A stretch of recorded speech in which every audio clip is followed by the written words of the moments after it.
Estamos de volta na nossa conversa sobre amor e dor. E no bloco anterior, nós terminamos falando inicialmente sobre a questão da diferença entre a teoria e a prática. Então, o meu amigo Mauro estava falando sobre a questão, né, de nós estamos criando os nossos filhos para o mundo, mas na hora que os filhos vão para o mundo, o sofrimento ele é muito grande. Então, é bem importante a gente pensar que isso é um pouco de como a civilização ocidental é construída. Nós somos seres racionais, mas também somos seres emocionais. Somos seres intuitivos, seres sensoriais. E talvez seja bem importante que a gente pense que o nosso processo de criação, no mundo ocidental principalmente, ele privilegia a razão. Então nós temos ideias excelentes sobre tudo. Quando a gente para numa mesa de bar, que não é bem isso aqui, mas a gente para numa mesa de bar, as pessoas têm soluções para o planeta e muito rapidamente. E não é que não sejam boas soluções, são, mas elas são inoperáveis, porque os nossos afetos estão distantes. Então, eu acho que é muito importante a gente pensar que todo o nosso trabalho de construção de ser humano, ele não pode ser só um trabalho intelectualizado. Então, a gente tem que também, desde pequeno, evitar essa discrepância. Eu tenho ótimas construções teóricas, eu sou o teórico do bem viver. Mas assim, pensar a vida é bom, viver a vida é melhor. Então todo o nosso trabalho não pode ser dissociado. Voltando à questão do amor, a gente está falando sobre perdas e dor, e talvez um dos aspectos importantes do amor para a gente pensar é que o amor, ele deveria ser, é uma palavrinha bem complicada e bem mal utilizada, ele deveria trabalhar principalmente a construção da autonomia do outro. Então, a gente pode pensar que amar significa aceitar, respeitar, considerar, conhecer, permitir ser. Tudo isso é uma grande e bela teoria.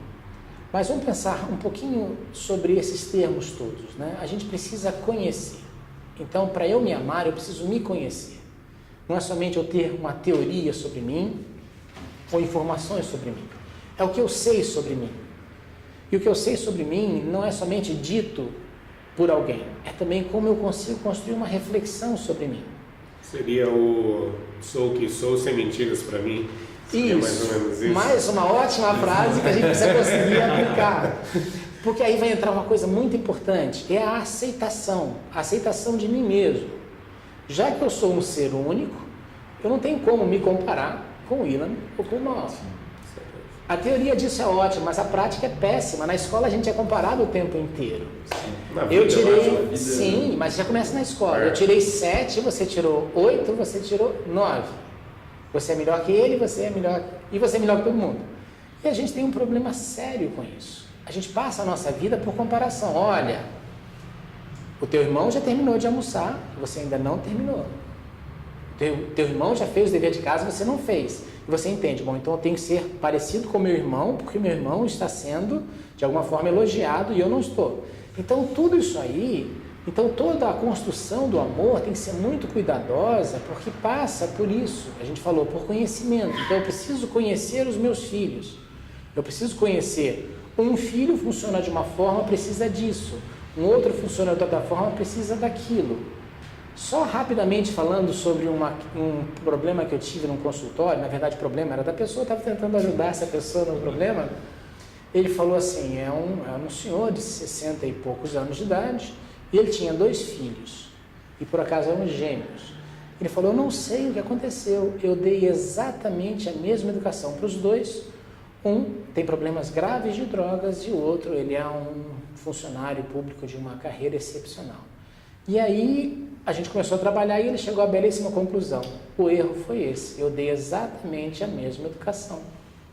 E você não dá a mesma educação porque simplesmente as pessoas são distintas. Na verdade, as pessoas, além de serem diferentes, elas têm necessidades diferentes, né? Então, não dá para você realmente, como você falou, comparar. A minha necessidade de um abraço, às vezes não é a sua necessidade de um abraço, porque você já teve isso dentro do seu núcleo familiar, de toda a atenção, e às vezes eu não tive isso, então para mim um abraço é muito mais importante do que para você. Sim. Não dizendo que é isso, mas assim, as necessidades são totalmente diferentes e não dá para realmente comparar, e é por isso que às vezes as pessoas têm essa dificuldade até de se relacionar, porque elas não entendem às vezes certas necessidades e acham que é apego, tá ali ligado, tipo assim, pô, para com isso, não me larga, não sei o que, fica grudado. E não é, às vezes não é isso, às vezes é uma necessidade que a pessoa tem e ela não sabe se expressar de outra forma e ela às vezes fica grudada e a outra pessoa fala, pô, que coisa, mas assim, do outro lado, poxa, eu tive isso com os meus pais, com os meus irmãos, eu tive toda uma atenção, então essa necessidade eu não tenho, eu tenho outras necessidades. Eu acho que mais ou menos por aí, não sei se eu estou certo. Paulo, e já que nós estamos falando de necessidade, né? Queria trazer uma questão assim super polêmica, mesmo para os dias de hoje. Vamos e assim, a ela. Nós estamos vivendo, o Brasil está em um período que a aceitação da questão da homossexualidade, da questão daquilo que é diferente, muito grande, né? E aí, eu mais uma vez falando de filme, eu fui chamado para fazer um filme para estreia no ano que vem, 2019, né? Parabéns. Maravilha. E aí é para viver uma drag queen. E é uma coisa assim surreal, algo completamente diferente de mim, da minha personalidade, enfim.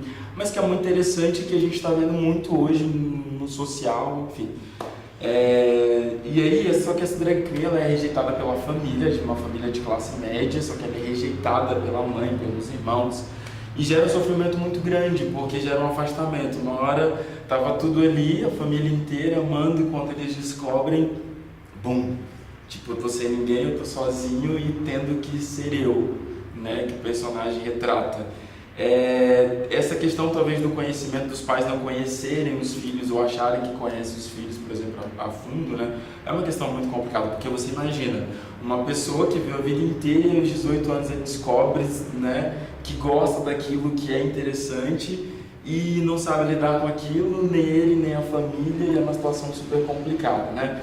E muitos pais vivem isso por todo o Brasil hoje, né, com essa descoberta, que é uma descoberta, na verdade, é uma falta de atenção dos filhos, talvez, acredito até uma falta de observação dos filhos e tudo mais, e se deparam com isso, desculpa.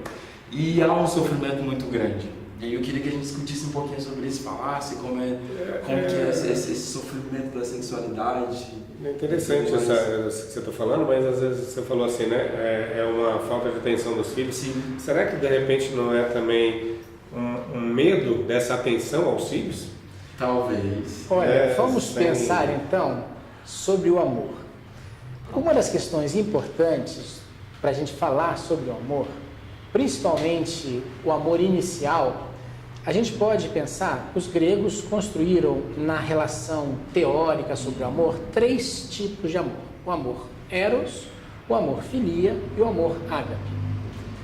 O amor eros não tem nada a ver com o erotismo em si, é o amor sensorial, é o amor dos sentidos. Então uma criança pequenininha, ela precisa ser tocada, acarinhada, ela precisa ser vista, olhada, precisa ser ouvida, ela precisa ouvir coisas.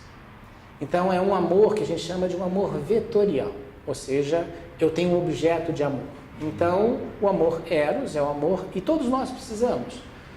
E a gente nem sabe disso, mas a gente precisa. Por exemplo, quando nós estamos conversando, então eu estou olhando para os seus olhos. E aí quando o William me fala, eu olho para ele. E se o William estiver conversando, falando, e eu não olhar, existe um sentimento de rejeição, indiferença. Sim, isso é o amor eros, por incrível que pareça. Tem o amor filia, que é o amor do companheirismo, o amor da cumplicidade, o amor fraternal. E todos esses 2 amores são amores que a gente chama de amores condicionais. Então assim, eu não sou amigo de qualquer um, eu sou amigo de vocês por alguns motivos e não sou amigo de outras pessoas. Então é um amor que gera condições. O amor eros também. Então eu não quero que todo mundo me abrace, eu não quero que todo mundo me beije, algumas pessoas sim, outras não. Então esses 2 são tipos de amor interessantes, mas tem um outro tipo mais interessante, ou mais profundo, que é o chamado amor ágape. e é um amor não vetorial. Se a gente fosse pensar, né, poeticamente, o amor, o verbo amar, que é um verbo transitivo, viraria um verbo intransitivo. Não é eu te amo, é eu amo. Então, vamos falar sobre o amor ágape, o eu amo, que é fundamental na construção das relações, principalmente essas mais profundas, que são relações de pais e filhos. Mas vamos falar isso aí daqui a pouco, quando a gente fizer a nossa pausa e voltarmos.